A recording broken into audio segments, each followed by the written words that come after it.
Alright guys, and welcome to Season 5, Episode 5 of this AFC Wimbledon Manager Mode career. I'm so glad I've been able to get this video out for you, because like I said, I was trying to get the video out on Thursday, which I have managed to do, simply because I kind of owe it to you guys. I mean, I know my uploads have been a lot slower than what they have been. I mean, for this past week, it's been... yeah, very slow week in terms of upload. So I did say I was going to try my best to get it out, and I have worked quite hard. Well, not that hard, I'll be honest, because you're playing the Xbox. How hard is that? But yeah, I've managed to get it out for you, and I hope you do enjoy it. It's only a shorter episode. It's got 3 games in it, but it's got 3 really good games actually. I enjoyed playing all 3 of these games. So we'll move on with the first game, which was against Hull City, and they had a new signing, J. Rodriguez, up front. So I was thinking, oh, he could be pretty dangerous, and he was actually dangerous. But that wasn't straight away, because in the 8th minute, Lloyd Rowe picked up a beautiful chip through ball from Pavel Beze, not Paul Beze, and yeah, he managed to slot it under the keeper. I mean, as you can see, that control there took out the defender, and then he slotted it under the keeper. So it was a great finish, and we started the game really well. So annoyingly though, that's how, well, not really annoyingly, because we were winning, but there was no more really action until like around the 35th minute, where we had a shot with Beza, and then he came back again 3 minutes later with another shot, put that one just past the post. Then moving on into the second half, they got forward straight away, Rodriguez with the ball. I said he looked dangerous, and what a finish that was. I mean, edge of the area, seemed like no chance really. I mean, when he scored, I thought, wow, you know, how's he got it in from there? I was containing him. I shouldn't really play contain defending, but I was containing him, and he just pulled out a shot and scored. So it kind of took me by surprise a bit, and then they got forward again and hit the post that time. I don't know who had this shot, and then it just livened up. In the last 10 minutes, it went absolutely crazy. As you see here, Moore picked up the ball from a corner.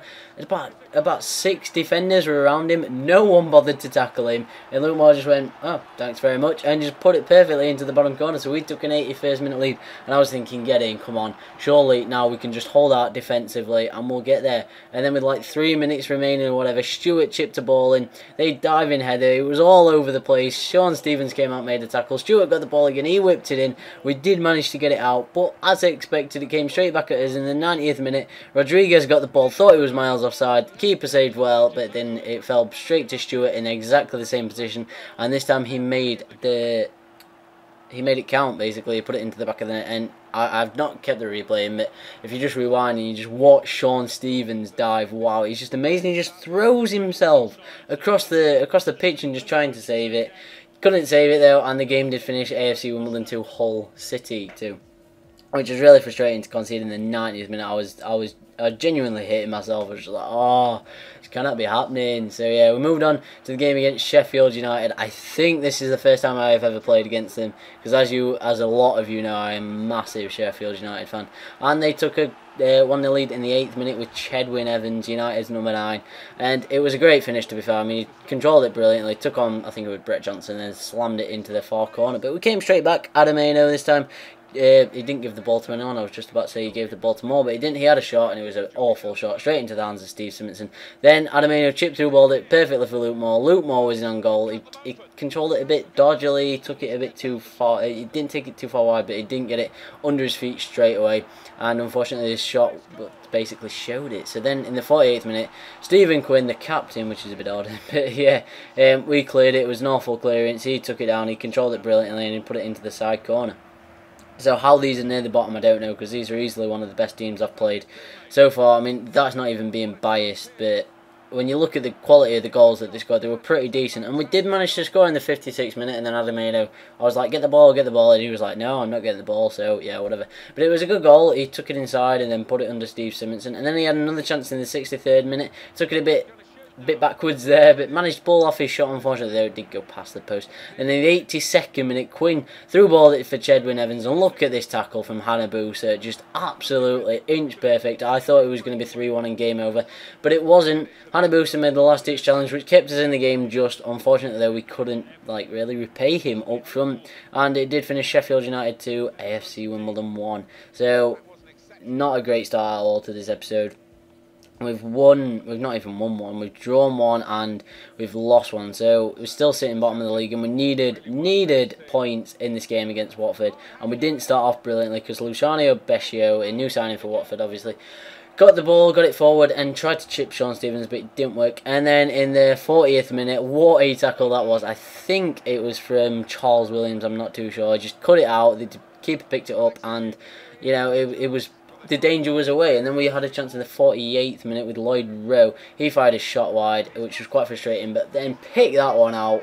Pick that one out, referee. As I said in, I think it was the playoff final, Paul Bezza, I'm just going to call him Paul Bezza now, scored an absolute screamer from the edge of the area, and yeah, basically killed the game until the last 10 minutes again, when it was, I think again, Charles Williams made another fantastic save to stop a almost counter-attack, if you like, from them. And then we got forward in like the 83rd minute, Kiernan into a perfect position, didn't go for the sweat. I tried to place it into the bottom corner to make it 2-0, it didn't happen, and then they got forward again in the 85th minute with Marvin Sordell. He hammered it low and hard across the goal, and how that did not squeeze in, I do not know. And then in the 90th minute, they had a chance. Bescio went up for the header, Lambert then went in, and we were doing anything and everything, even absolutely killing them to get the ball out of the box. But then they came forward with McGinn, an awful slide challenge by Ledbetter, left him through on goal, but Sean Stevens, the last man, the hero, was there to save the day, and we picked up only our second win of the season. So it finished AFC Wimbledon 1, the Daniel Soros's Watford 0. And what a crazy game that was, especially in the last 10 minutes. It was just absolutely action-packed.